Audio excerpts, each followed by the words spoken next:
Alors, j'appelle tout de suite les, les présentatrices suivantes, Christina Lindenmeyer et Marie Pia Dorto. Alors, avant de laisser la parole à Christina qui mène ce travail sur les représentations dans le champ de la transplantation pulmonaire, je fais une courte une introduction sur une plateforme que nous avons créée et mise en place dans le GHU PNVS et plus particulièrement à l'hôpital Bichat, qui est une plateforme d'évaluation des objets connectés en santé. Et je le précise tout de suite pour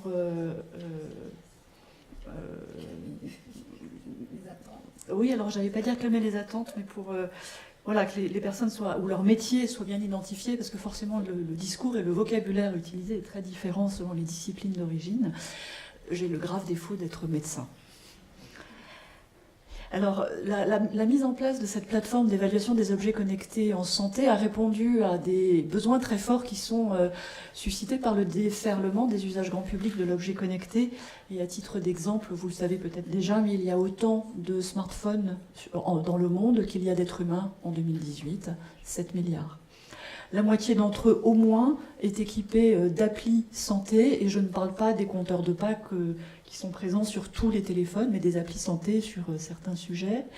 Et puis à côté de l'objet smartphone, il y a le développement de plusieurs wearables, brassards, bagues, t-shirts connectés qui visent à mesurer un certain nombre de paramètres physiologiques.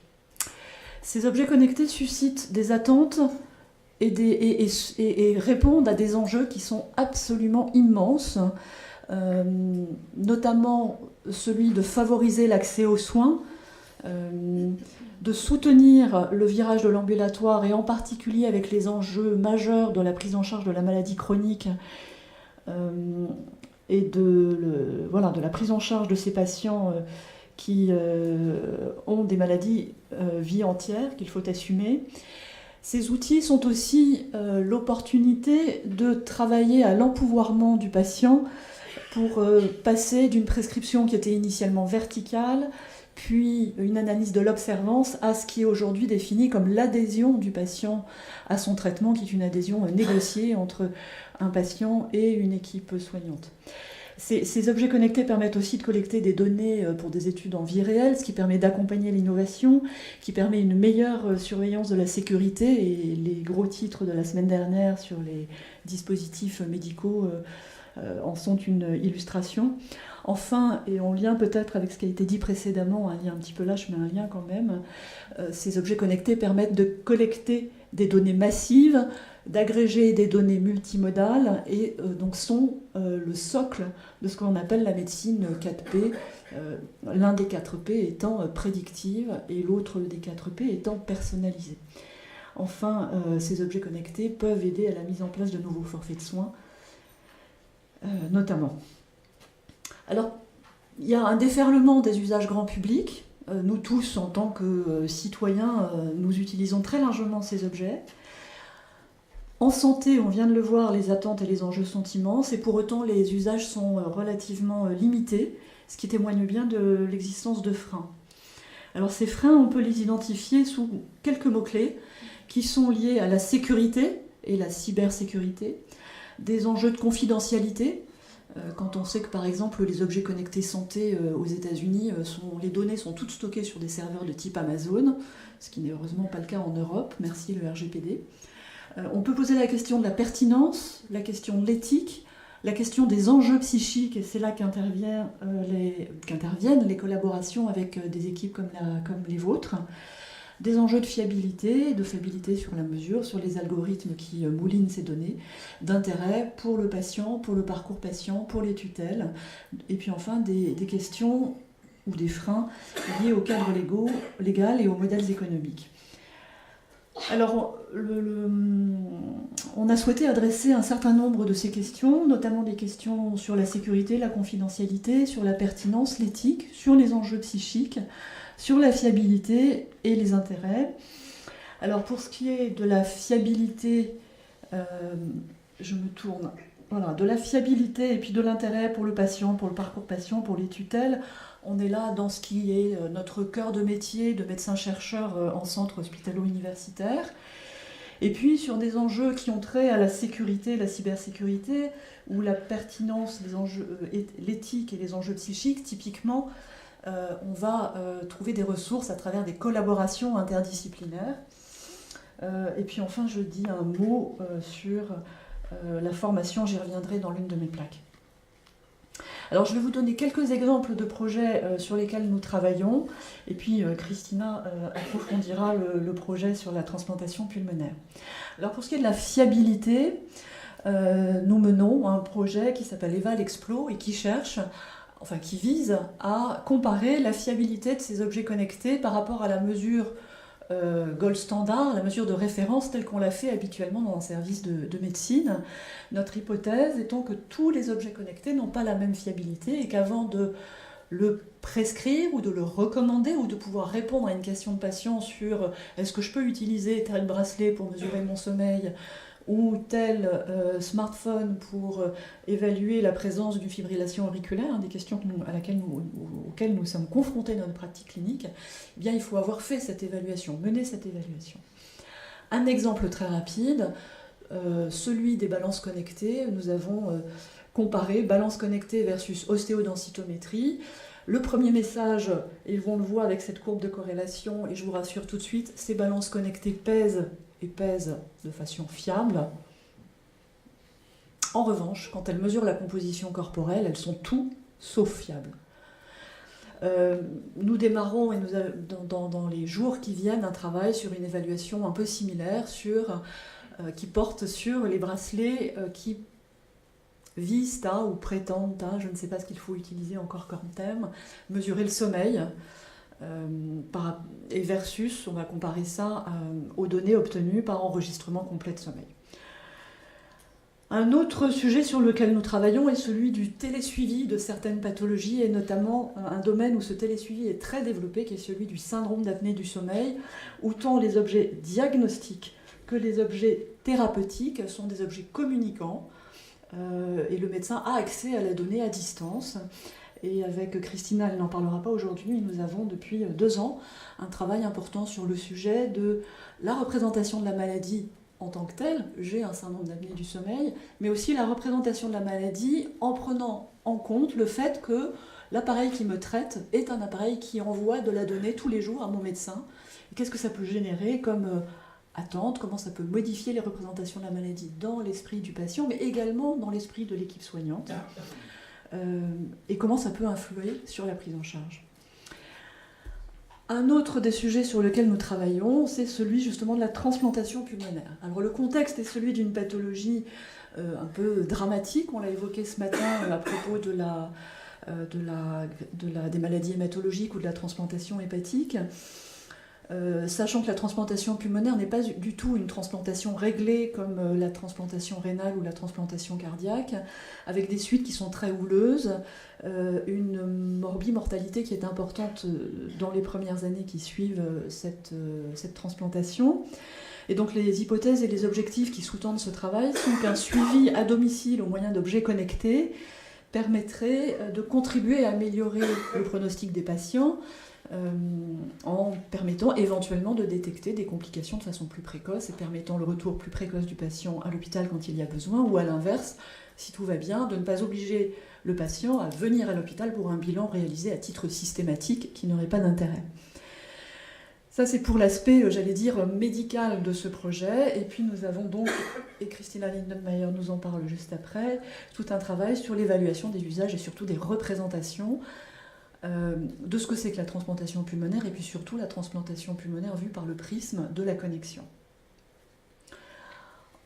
Enfin, l'aspect formation nous paraît important, parce que dans le défaut d'adoption de l'objet connecté par la communauté soignante, intervient le fait que cette communauté soignante n'est pas forcément formée à l'objet connecté, Et donc nous avons déjà commencé à implémenter dans différents cursus de la formation à l'objet connecté, avec notamment l'ouverture d'un diplôme dès cette année, qui est un diplôme qui permet l'émergence de nouveaux métiers, notamment la formation de techniciens et d'infirmiers qui interviennent pour des prestataires de santé à domicile, compétents en santé connectée, ce type de projet permettant de soutenir et d'accompagner le virage de l'ambulatoire. Pour conclure mon propos, je dirais qu'il y a une révolution qui est en cours, qui a déjà commencé, qui est celle de la connexion, qui est celle de l'intelligence artificielle.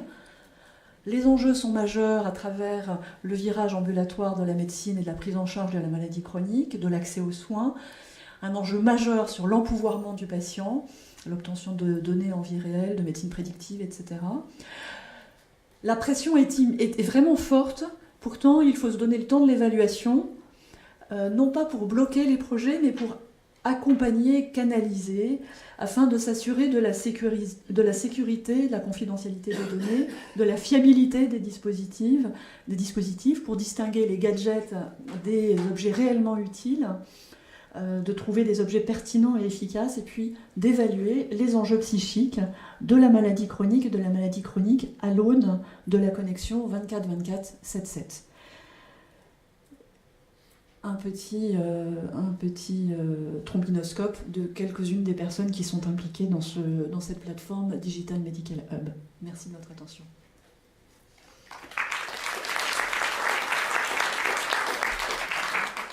Je vais l'étendre. Voilà. Je vais couper ma partie.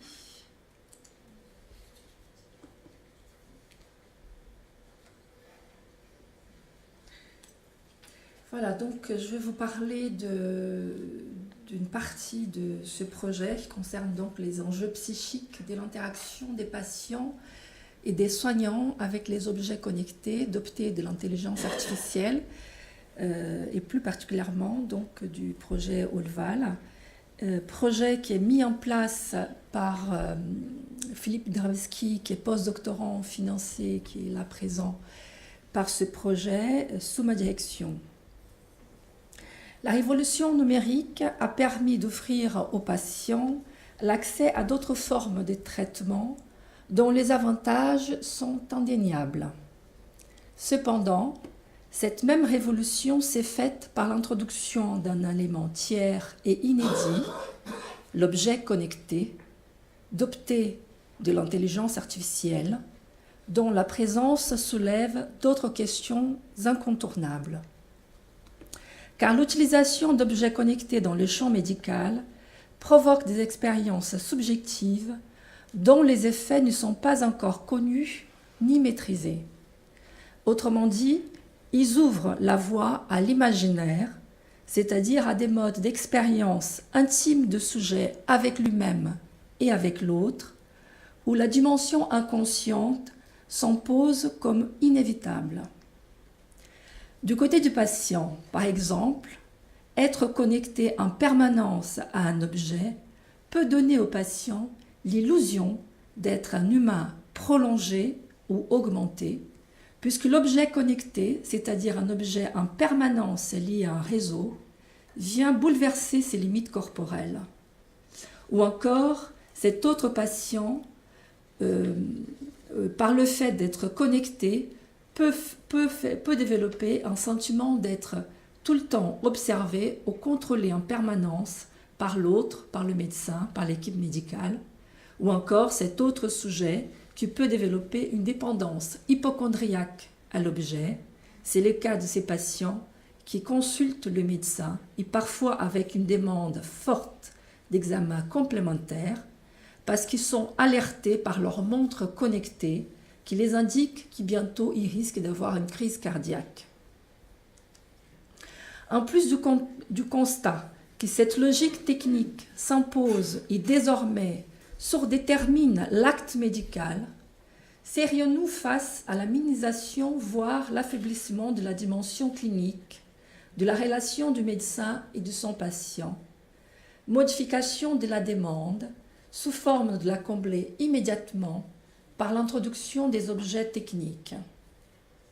En définitive, et d'une façon inattendue, en guérissant un symptôme ou une maladie avec le recours aux objets connectés, nous sommes aussi en train de renforcer ou de produire d'autres symptômes. Cela parce que l'investissement d'un objet par un sujet échappe à toute logique rationnelle. Elle s'inscrit sur un delà du numérique, sur un terrain inconscient et infantile, prenant des formes les plus variables et les plus inattendues. Afin de répondre à ces diverses questions qui posent l'hyperconnectivité dans laquelle les technologies précipitent actuellement le sujet, il nous est apparu nécessaire de nous engager dans des recherches interdisciplinaires, concrètes, qui permettent d'éviter deux positions extrêmes. Celle d'un discours trop pessimiste, qui radicalise les aspects négatifs de la démarche, mais également celle d'un discours trop optimiste, qui resterait dans l'illusion que ces nouveaux dispositifs ne produisent aucun effet sur le sujet. C'est donc motivé par cette démarche que nous participons du projet OLVAL, première étude d'évaluation et d'analyse d'objets connectés en santé, et mis en place, comme a rappelé Marie-Pia, par la plateforme Digital Medical Hub. Je passe sur le projet EVAL pour... voilà. Donc, je vous parlerai plus directement sur la question des enjeux psychiques. Donc, il existe 5 types d'interventions à distance pour les professionnels médicaux. La téléconsultation, c'est la consultation à distance par un professionnel médical. La téléexpertise, sollicitation à distance de l'avis de plusieurs ou d'un seul professionnel médical. La télésurveillance médicale, c'est l'interprétation à distance des données nécessaires au suivi médical. La téléassistance, c'est l'assistance à distance d'un professionnel au cours d'un acte. Et la réponse médicale, la proposition d'un projet thérapeutique personnalisé. C'est dans ce contexte de développement de la télémédecine qui s'y situe donc le projet OLVAL, et plus précisément au sein de la télésurveillance médicale des patients transplantés pulmonaires à l'hôpital Bichat. Ceci en vue d'analyser les mécanismes d'investissement ou des refus de la part du patient concernant cette nouvelle configuration de suivi médical. Et cela donc dans un cadre tout à fait singulier de la clinique, qui est le fait d'avoir des patients transplantés pulmonaires, autrement dit, dans une situation de vulnérabilité tout à fait particulière. Une partie de notre recherche tentera donc d'analyser et de mieux appréhender les angoisses spécifiques des patients transplantés pulmonaires et traversés par les effets subjectifs de la présence des objets connectés.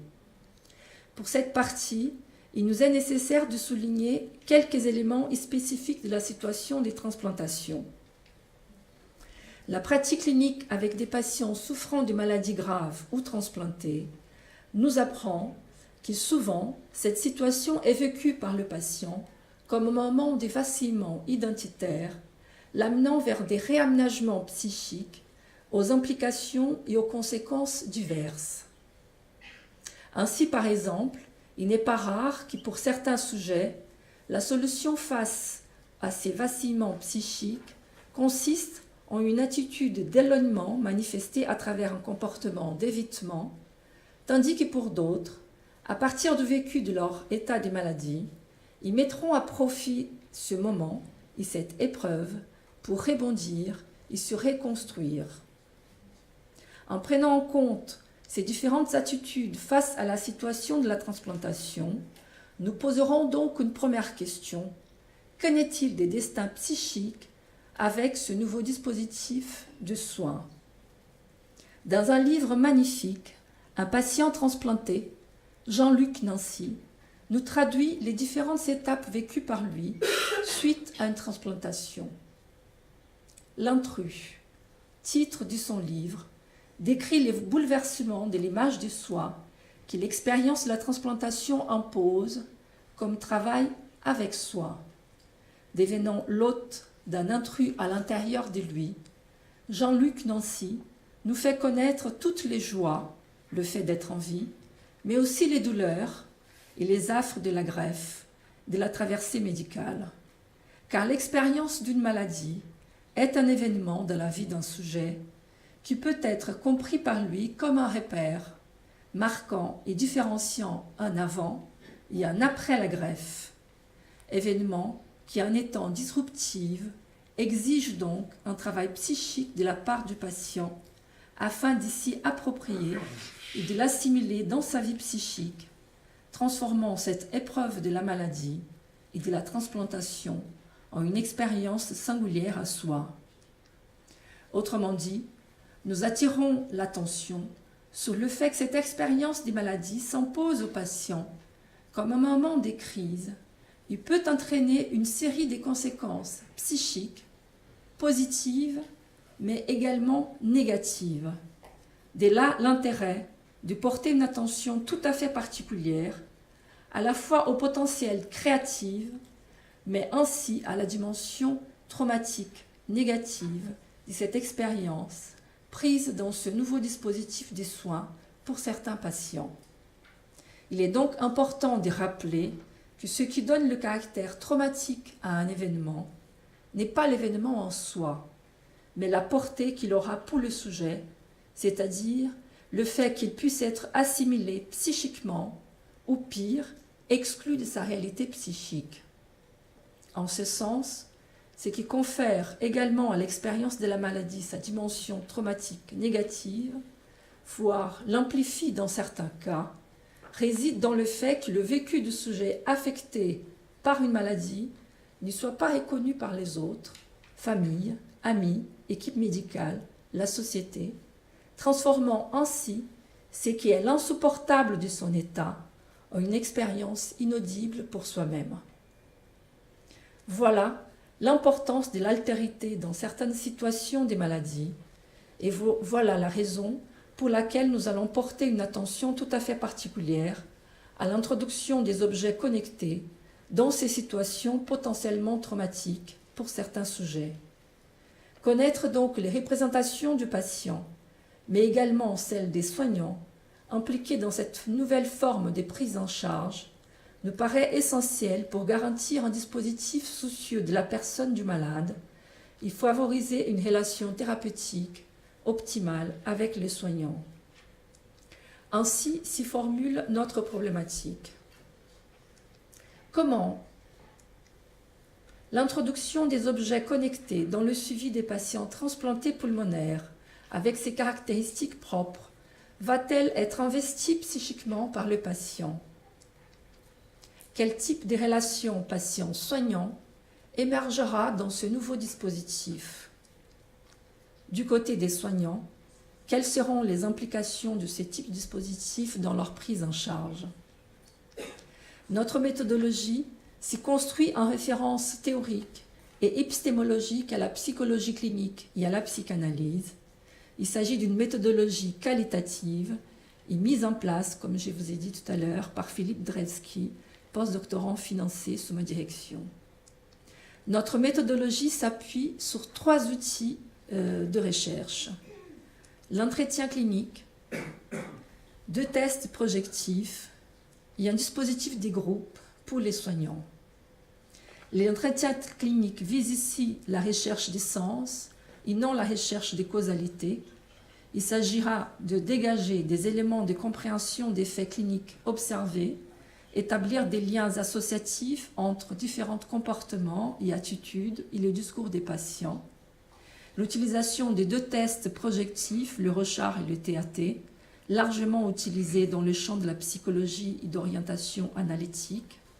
Et comme je vous ai dit, le 3e outil, qui c'est le dispositif du groupe, qui nous permettra d'accéder aux représentations de l'équipe soignante et leur utilisation des objets connectés dans la relation avec les patients.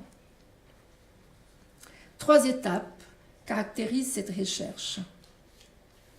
La première étape, c'est celle de la co-construction et de la mise en place du dispositif de recherche auprès des soignants et des patients transplantés étape, comme a déjà été souligné tout à l'heure, essentielle pour le bon déroulement de la recherche. La deuxième étape, qui c'est l'étape des passations des tests, passation des entretiens et l'animation des groupes. Concernant cette deuxième étape, elle concerne surtout l'attention que nous donnerons à l'émergence des processus psychiques mis en place par les patients et les soignants face aux objets connectés. Nous envisageons donc 3 entretiens. Le premier entretien non directif, permettant aux patients d'être sur une modalité associative, et 2 autres semi-directifs qui vont s'appuyer en fait sur des thématiques qui auront émergé à partir du premier entretien, 2 moments de passation des tests, un dans une phase préliminaire et un autre dans une phase post-liminaire, et les travail de groupe étalés tout au long de la recherche. Et la troisième étape, qui c'est l'analyse des faits cliniques et la rédaction du rapport. Donc cette étape va analyser les discours des patients et des soignants dans l'après-coup, en dégageant les thèmes principaux qui sont apparus pendant la deuxième étape de la recherche. Et évidemment, en étant la psychanalyse notre référentiel, une attention serait donnée à la dimension transférentielle et contre-transférentielle présente dans cette étape. Merci.